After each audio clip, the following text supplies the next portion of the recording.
दिल्ली विश्वविद्यालय और पास में मुखर्जी नगर के कोचिंग सेंटरों में घर से सैकड़ों किलोमीटर दूर आए बिहार के युवा अपने राज्य के राजनीतिक भविष्य को नया आकार देने के लिए कमर कस रहे हैं। जैसे जैसे बिहार विधानसभा चुनावों की ओर बढ़ रहा है, नई पीढ़ी के मतदाताओं की जाति आधारित राजनीति से परे जाकर वास्तविक बदलाव की मांग तेज हो रही है। ऐसे मतदाताओं की तादाद करीब 40% है। उनके लिए प्रवासन बड़ी चिंता है। कई छात्र बेहतर शिक्षा और नौकरी की तलाश में बिहार छोड़ रहे हैं। प्रतियोगी परीक्षाओं की तैयारी कर रहे मुखर्जी नगर के छात्रों का कहना है कि वे बिहार में दिल्ली जैसी शिक्षा चाहते हैं, ताकि उन्हें कहीं और न जाना पड़े। सर, बिहार का युवा तो यही सोचता है कि वहाँ पर ये सारी सुविधा उपलब्ध हों, हमें कहीं अपने प्रदेश से जाना ना पड़े। जब वो प्रदेश से बाहर जाते हैं तो उनको काफ़ी कठिनाइयों का सामना भी करना पड़ता है। अगर सरकार या जो भी सिस्टम है अगर उसको ये चीज़ें उपलब्ध करा दे तो उसको और बेहतरी होगी और उसको एक नई वो मिलेगी, तो वो वहाँ पर काम करने के लिए रुकेंगे भी। एक ये समस्या है और इसको राजनीतिक इच्छा चाहिए सुधारने के लिए, वो वहाँ की गवर्नमेंट नहीं कर पाती क्योंकि उनका जो वोट बैंक है वो जाति के आधार पर मिल ही जाता है उन्हें, अगर वो काम करें या ना करें। दिल्ली विश्वविद्यालय के कई छात्रों का मानना है कि बिहार में ऐसा माहौल विकसित किया जाना चाहिए जहां वे पढ़ाई के साथ साथ स्थानीय स्तर पर रोजगार भी पा सकें। वे पुणे, बेंगलुरु और हैदराबाद जैसे शहरों की आईटी हब के रूप में पहचान का हवाला देते हैं। उनका सुझाव है कि बिहार में भी संसाधनों के उचित आवंटन के साथ इसी तरह का विकास हो। आने वाले समय में चुनाव में बिहार विधानसभा के हैं, उसमें मेरी सबसे पहली मांग ये रहेगी। तो हर बार चुनाव होता है बिहार के अंदर, हर बार वादे किए जाते हैं जो मतलब पूरे नहीं हो पाते हैं। अगर हम छात्र हैं जो 1000-1500 किलोमीटर से दिल्ली पढ़ने के लिए आते हैं, तो सबसे पहले एक छात्र के हिसाब से देखा जाए तो पटना के अंदर, बिहार के अंदर ही एक ऐसे विश्वविद्यालय की स्थापना हो जिसमें जो पढ़ाई करने वाले छात्र हैं उनको वेल एजुकेशन वाली फैसिलिटी मिले, एजुकेशन सेक्टर में उनको अच्छी सहायता मिले। दिल्ली विश्वविद्यालय में जो छात्र पढ़ रहे हैं उनका मांग ये है कि बिहार में ऐसी सुविधा बने, ऐसा एक इकोसिस्टम बने जिसमें छात्र वहाँ पढ़ाई करे, वहाँ रोजगार मिले उन्हें।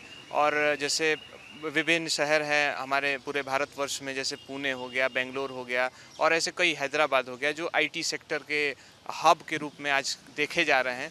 उस तर्ज पे बिहार में ऐसे 38 ज़िले हैं। 38 ज़िलों में से कुछ ज़िलों को चिन्हित करके उस हिसाब से, जिस हिसाब से रिसोर्सेज वहाँ लगाने हैं, सरकार को अपने रिसोर्सेज वैसे लगाने चाहिए और उन क्षेत्रों को और उन जगहों को और डेवलप करना चाहिए। कई छात्र बेहतर शिक्षा व्यवस्था की मांग कर रहे हैं, तो कुछ एक का कहना है कि सिर्फ शिक्षा में सुधार ही काफी नहीं है। वे कहते हैं कि छात्रों के लिए शिक्षा में सुधार के साथ साथ अपनी प्रतिभा दिखाने के लिए उचित मंच भी जरूरी है।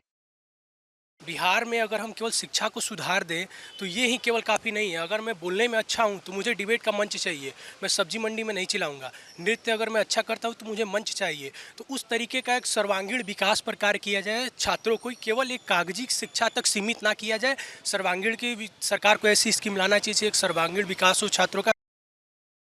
कई छात्रों की शिकायत है कि हर चुनाव में किए वादे अधूरे रहते हैं। वे सरकार से लोगों की बुनियादी जरूरतों पर ध्यान देने की अपील कर रहे हैं। वे बिहार में व्यावसायिक शिक्षा और अच्छे विश्वविद्यालयों की जरूरत पर जोर दे रहे हैं। इसके लिए निजी संस्थान बनाने की भी पैरोकारी की जा रही है, ताकि छात्रों को उच्च शिक्षा के लिए दूसरी जगहों का रुख ना करना पड़े। जैसा हमारे यहाँ बिहार में चुनाव आने वाले हैं, हर 5 साल पर ही आते हैं, वादे किए जाते हैं। वादे मतलब जनता के जो अपेक्षित वादे हैं उसको पूरे नहीं किए जाते हैं। यहाँ पर हम देखते हैं कि हर चीज़ में माइग्रेशन हो रहा है। शिक्षा के लिए, अच्छी शिक्षा के लिए माइग्रेट करना हो, रोज़गार के लिए माइग्रेट करना हो, एक अच्छा स्वास्थ्य भी चाहिए, तो उसके लिए सीमित प्रसिद्ध अस्पतालें हैं जहाँ पर अच्छे से इलाज हो पाता है। तो यही सब जो बेसिक चीज़ें हैं एक आम इंसान की ज़िंदगी में, उस पर सरकार को बहुत सख्ती से ध्यान देना चाहिए, नहीं तो ये मुद्दे बढ़ते चले जाते हैं। सो यहाँ पे 2-3 मुद्दे बहुत पे ज़रूरी हैं बिहारी छात्रों के लिए। जैसे छात्र दिल्ली विश्वविद्यालय हो या फिर किसी विश्वविद्यालय में जाते हैं, चाहे BHU हो चाहे इलाहाबाद यूनिवर्सिटी हो, तो क्यों आते हैं? क्योंकि वहाँ पे अगर जो विश्वविद्यालय हैं वहाँ पे अभी भी बहुत कॉमन कोर्सेज़ हैं, जैसे BA हो, BSc हो, बट प्रोफेशनल कोर्सेज़ नहीं हैं। मैं अपने ज़िला की बात करूँ, यहाँ पे central university of south Bihar है, तो अभी भी वहाँ प्रोफेशनल कोर्सेज़ नहीं है, जैसे जर्नलिज्म नहीं है या फिर 3 ईयर लॉ नहीं है। तो इन कोर्सेज़ को भी इम्प्लीमेंट करें। और दूसरे मुद्दे जैसे पटना हो गया, तो पटना भी पुणे बन सकता है। तो जैसे बहुत से लोग हैं जो किसी विश्वविद्यालय नहीं जाकर प्राइवेट यूनिवर्सिटी में जाते हैं, तो प्राइवेट यूनिवर्सिटीज़ को भी हमें अट्रैक्ट करना होगा कि वो भी हमारे पटना में आए और वहाँ यूनिवर्सिटी खोले, तो बच्चों को पुणे ना जाकर, बैंगलोर ना जाकर वो सुविधाएं पटना भी मिले। चुनाव नजदीक आ रहा है।